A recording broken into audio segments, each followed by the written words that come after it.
अच्छा स्टूडेंट्स, यहाँ पे हम बात करते हैं कि फॉर्मल चार्ज हमारे पास क्या होता है।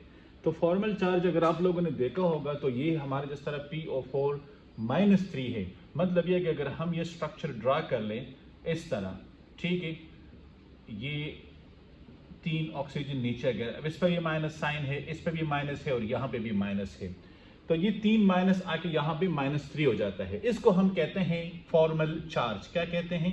Formal charge. अब ये फॉर्मल चार्ज आता कैसे है? देखिए, सपोज हमारे पास कार्बन है। अब कार्बन की जो वैलेंसी है दैट इज 4। अब अगर कार्बन की जो कैपेसिटी है वो कितनी है कि एक कार्बन 4 बॉन्ड्स बना सकता है। कितने बॉन्ड बना सकता है? 4 बॉन्ड बना सकता है।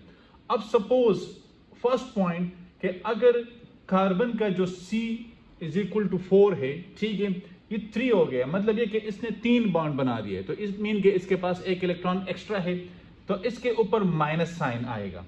अब केस 2 में सपोज कार्बन कितने बॉन्ड बनाता है? 5 बनाता है, तो ये प्लस होगा क्योंकि इसके पास एक इलेक्ट्रॉन कम हो गया है। अब case number 3, suppose carbon 4 bonds बनाता है, तो इट मीन के 0, इसके ऊपर कोई चार्ज नहीं है। तो इट मीन्स के हर एक एटम की जो वैलेंसी होती है, जो कैपेसिटी होती है कि वो कितने नंबर ऑफ बॉन्ड्स बना सकता है, तो अगर वो अपनी कैपेसिटी के मुताबिक बॉन्ड्स बनाता है, ठीक है, तो इट मीन कि उसके ऊपर कोई फॉर्मल चार्ज नहीं आएगा।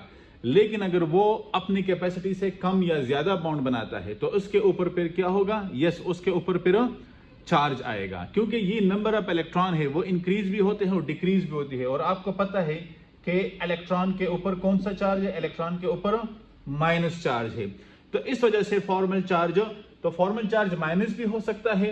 फॉर्मल चार्ज जो है ना, जिस तरह H है, अब H के पास जो है ना इसके ऊपर प्लस आता है अगर ये अपना एक इलेक्ट्रॉन, मतलब ये कि कहीं किसी को डोनेट कर दे, तो इसके ऊपर प्लस चार्ज आता है। तो इसी तरह आपके पास फॉर्मल चार्ज क्या है?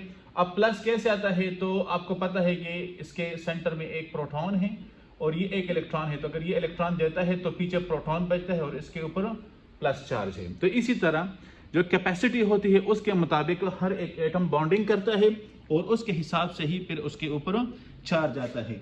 तो ये हमारे पास फॉर्मल चार्ज है। अब इस पे हम कुछ और एग्जांपल्स सॉल्व करते हैं।